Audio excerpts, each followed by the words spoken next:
Hey guys, it's your girl Victoria back to you with another review of VH1's Family Reunion, Season 2, Love and Hip Hop Edition, Episode 10, called Unconditional Love in a Family Dose.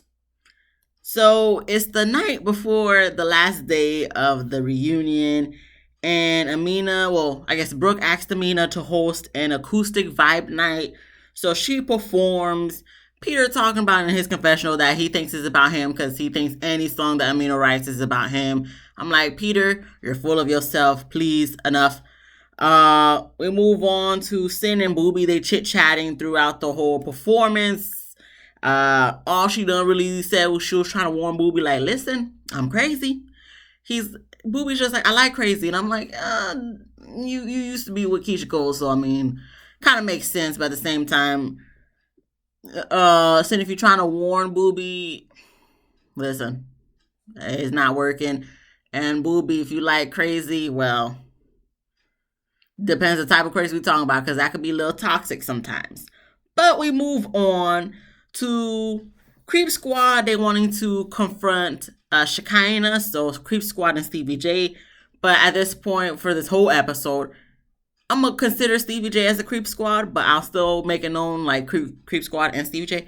But anywho, they confront Shekinah to ask what she done said to Stevie about Cisco and Amina done fucking. So what Shekinah done said was Cisco done told her that him and Amina did kiss, but she feels like something more went down.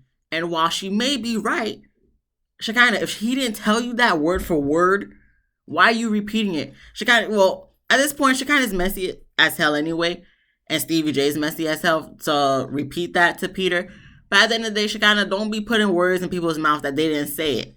Because technically, it did not come out of Peter or Amina's mouth that either of them fucked. Now, Amina kind of hinted towards it earlier in the season, but she didn't say they did or they didn't.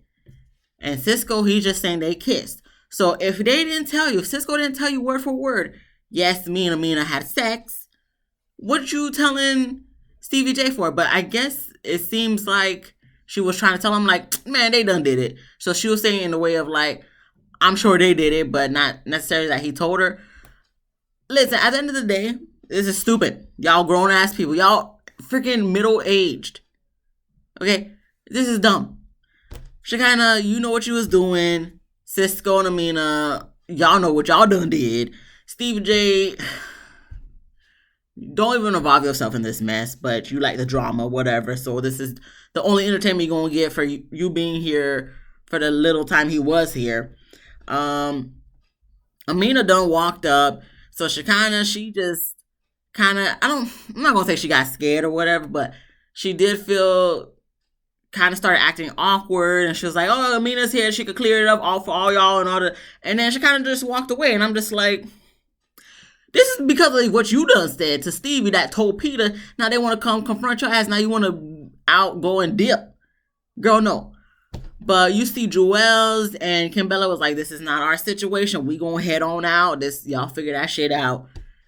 I think Peter done left, and I think Rich was trying to intervene.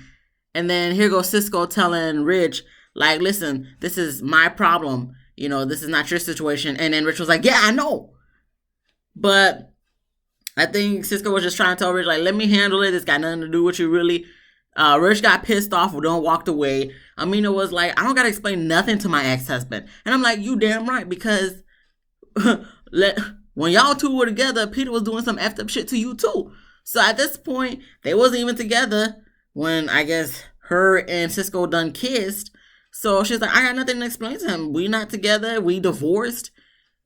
And that's that. She didn't say that word for word. I'm just paraphrasing. But that's the vibe she was giving. Like, man, if my ex-husband, this ain't got nothing to do with him. He could feel bad all he want. But at the end of the day, I'm a grown-ass woman. I'm going to kiss who I want to kiss. And that's it. So we move on to Bobby and Sin. They play basketball. Big whoop. Okay. Moving on. Peter and Rich, they're working out at the gym. And Peter's still disturbed about what's going on between Cisco and Amina.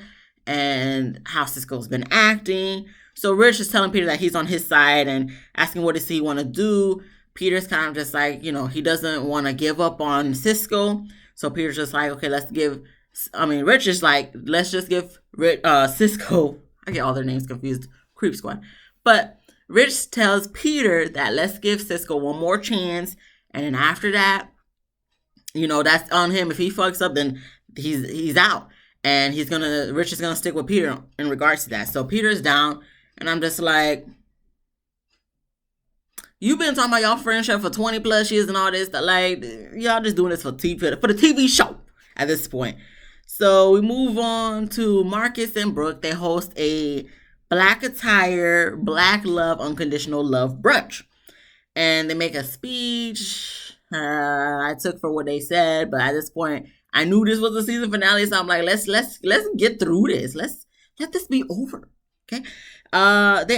They tell about themselves in their little speech, and they ask if anybody wants to come up to talk about their love journey and share their love journey. So Mimi goes up first and pretty much explains that after all the BS, for all the years that Stevie J done did her trash freaking producer showing us flashbacks of Love and Hip Hop Atlanta from like 2013 and shit, when Stevie J was proposing to both what's her name?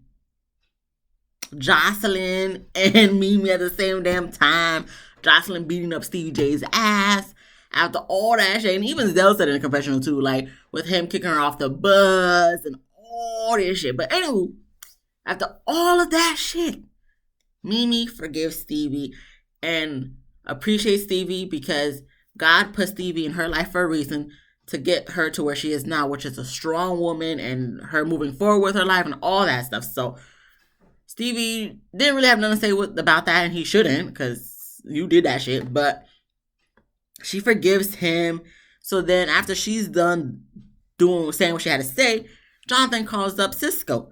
So Cisco gets up there and pretty much apologizes to the whole cast, to everybody there, because he's like, half of y'all annoyed with me, the other half is mad at me. So he apologizes to everyone, explains what he has going on in his personal life with his ex-wife and baby mama and his kids and all that stuff. So, he gets it emotional on stage, apologizing to everyone. Everyone claps for him and accepts his apology. And he hugs some people individually and hugs Safari and says, I'm so sorry for all I done did. Safari tells us in the confessional that now he understands why Cisco was acting the way he was acting. So I thought that was cute. Made me a little emotional myself. I didn't cry. Because you gonna put that in. I didn't cry. Okay? I did not cry.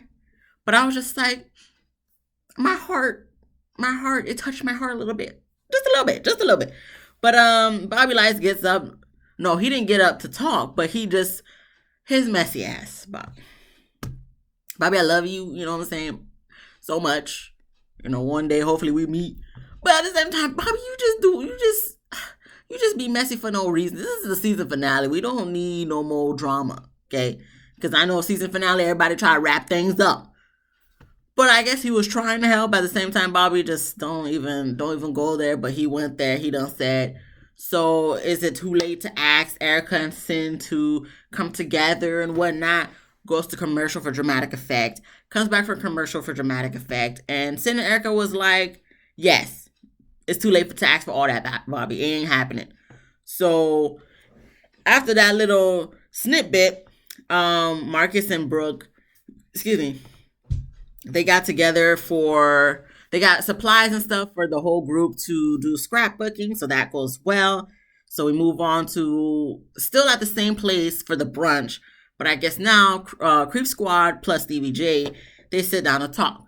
So since Rich was telling us that Marcus and Brooke has the whole vibe going on of, everybody apologizing and all that stuff. So this is the right time, the right mood, the right setting to have the conversation with Cisco. So like I said, Creep Squad and Stevie J, who is, I feel like, now part of Creep Squad, sit down, stand up, whatever, to talk about the whole situation. So Cisco finally takes accountability for all his actions and all of this, says it's on me. Rich is like, yeah, it is.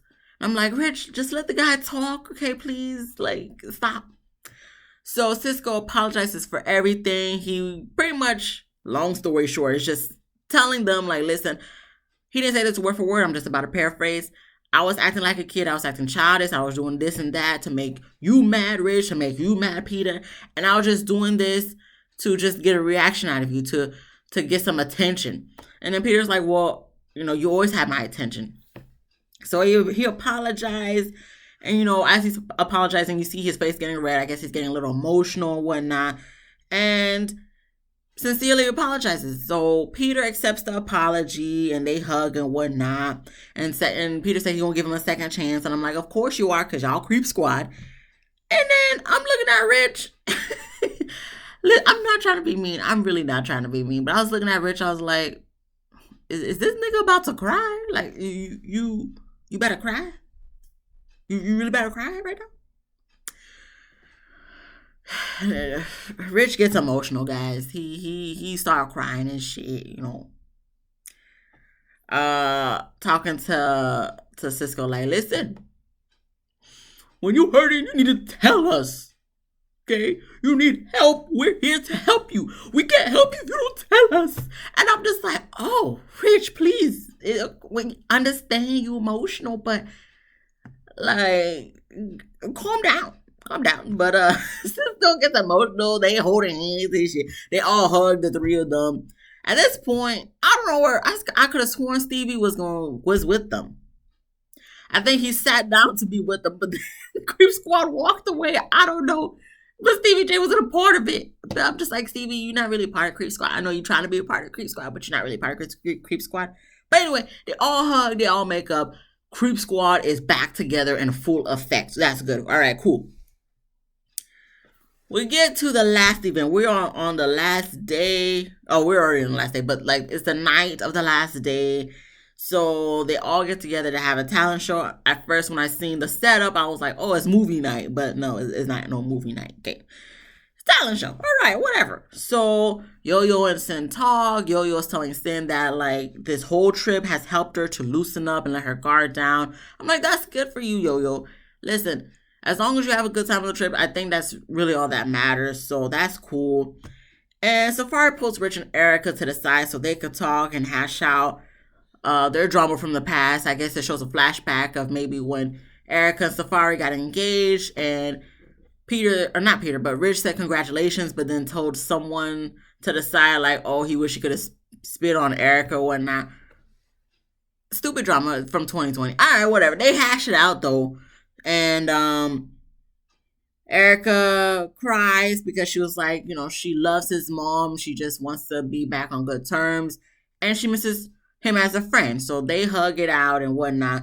Here go Rich talking about, so is it too late, too soon to be like, can you and Sin talk? Can I just bring her over here since we're hashing it out and all that stuff? And Erica was like, no. And they, Rich, I think he laughed, but he was serious too. I'm pretty sure if he could, he would. But Rich was like, you know what? I'm not even going to poke the bear too much. I'm just going to ask just to see. But she said, no, it is what it is. So as far as the whole Sin and Erica thing, is there any recollection? I don't know if I said that right. But possibly, I think there is. If honestly, if Erica would go up to Sin and apologize, Sin would be more than happy to accept the apology and move forward. Would they be best friends again? Would they be any type of friends again? I don't know per se. I don't think so. But at least they would be at a better place than they are now at this point where they can't even talk. And as far as Sin, it's really Erica who did Sin wrong, I think. I don't know the whole history and backstory of that because I don't watch Love and Hip Hop New York like that. But listen, it is what it is. So moving on from that, it's Tara's birthday and Peter gets her a $10,000 check, the really big, wide $10,000 check. Backstory of that, I guess, is when they broke up and stuff, he was moving from one house to the next. Some of her stuff went missing. Tara believes that some of Peter's little bitches who done stole her money, which was like $5,000 worth. So I think Erica or somebody told him to double it when he gives it back to her. So that's why he made it $10,000. So I'm like, that's cute. That's nice, Peter. That's whatever. Okay. Tara does a little speech and she's like, it's her 45th birthday. And I'm like, girl, you look good for 45. So yes, happy birthday to you. And then Jonathan, Brooke, and Mimi, they make a little speech to begin the talent show. So Creep Squad performs with Stevie J. That's why I consider Stevie J part of Creep Squad. So Creep Squad 0.5.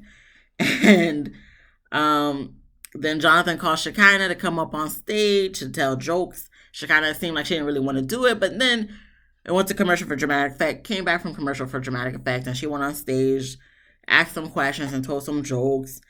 And she told us in the confessional that she makes fun of a lot of people and messes with a lot of people is because she hasn't been fucked in a long time. And I'm just like, girl, we know. We can tell the way you was acting this whole season, the whole family reunion. We know, Shekinah, sorry.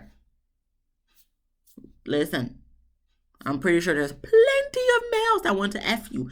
And I understand you do not want to just F any man on the street and whatnot. But girl, you gotta figure something out. If you know the issue. You know what you got, what's wrong with you. So find you a man that's gonna rock your world out. Get you a toy that's gonna rock your world out. Get both that's gonna rock your something. Thank you for letting us know and making this recollection on literally the season finale of the whole damn season. But hopefully you take that and leave the family reunion and go find you some nice peen to make you a happy woman at the end of the night. Okay, cool. Moving on. Safari sleeps at his talent. And I'm just like, really? Booby talking about like, oh, okay, everybody, this supposed to be a talent show, but no one really coming through with any talent. I'm like, Booby, do you got a talent? Don't you rap now or something? You couldn't go up there and rap? Let these people make a fool of themselves, okay? That's what we here for. That's for the stupid foolery mess of this, okay? Bobby goes up to do a magic trick. Zell was like, Bobby don't know no magic tricks other than making a peen disappear. And I'm just like, you might be right, Zell. You might be onto something. But he does a magic trick with a tissue, making it small, but then making it regular again. Like he tore off a piece of a tissue, telling Sin, because that was the assistant that came up on stage, saying, okay, hold this, crumble it up. He was like, and watch, abracadabra. And when she opens up the tissue, it's a full piece of tissue again. So, hey, listen, unless if you had told her, like, listen, put this in your pocket, okay? You're going to put this in one pocket, and then when you pull out the other thing, the other tissue that's in your pocket, so it could be a full thing. He might have told her that. I don't know. Because, listen, I don't know magic tricks like that, but back in my elementary school days, I do remember a magician came to the school and he taught us a trick. So it can list whatever. So we move on. After that, after the magic show, Yo-Yo does an acapella freestyle. So that was cute. Jonathan, Tara, and Kimbella, they play charades saying like, who am I, whatever, but they play themselves of the charade. Like, okay, whatever. And at the end, everybody hugs it out. They danced it out. And that is the end. That's the end of the episode. That's the end of season 2. And I guess we're just going to have to wait for maybe Love and Hip Hop Hollywood, I think. Because I think it's 11 Hip Hop Hollywood. We'll see. I'll see previews when time comes. Thank you for sticking with me through all 10 episodes. I appreciate it. There was nothing much to this season finale. I'll see you for the next Love and Hip Hop season, whether it's Hollywood, New York, Atlanta, Miami, couples retreat, family reunion. I don't know. We'll see. But thank you guys so much for watching. I'll see you for the next one. And for those who watch Married at First Sight, I'll see you on Wednesday. Bye.